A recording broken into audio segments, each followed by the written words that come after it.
அடிப்படை உரிமைகளுக்கு எதிராக நீண்ட காலம் ஒருவரை சிறையில் அடைக்க முடியாது என்பதை உச்சநீதிமன்றம் உறுதி செய்திருப்பதாக திமுக வழக்கறிஞர் என்.ஆர். இளங்கோ தெரிவித்துள்ளார். செந்தில் பாலாஜிக்கு ஜாமீன் கிடைத்திருப்பது தொடர்பாக அவர் தெரிவித்த கருத்துக்களை சூப்பர்பைட்ஸ் பகுதிகள் தற்போது பார்க்கலாம்.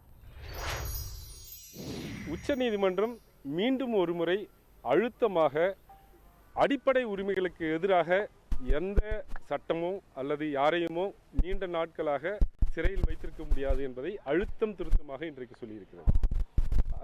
ட்ரையல் நடக்கிறதுக்கு ரொம்ப நாள் ஆகும். இந்த விசாரணை இப்போ குற்றப்பத்திரிகை தாக்கல் செஞ்சுட்டாங்க. இதனுடைய விசாரணை நடந்து முடிப்பதற்கு மிக நீண்ட காலம் பிடிக்கும். ஏன்னா முதன்மை வழக்குகளில் உச்சநீதிமன்றத்தில் சில பேர் வழக்கு தொடுத்து அதன் அடிப்படையில் நிறைய குற்றவாளிகளை சேர்த்து ஒரு குற்றப்பத்திரிகை தாக்கல் செய்யப்பட்டிருக்கிறது. அப்போ அந்த வழக்கு முடிந்த பிறகு அதற்கப்புறம் பிஎம்எல்ஏ வழக்கு நடக்கணும். அப்போ எத்தனை வருடங்கள் பிடிக்கும் அப்படிங்கிறதே தெரியாது.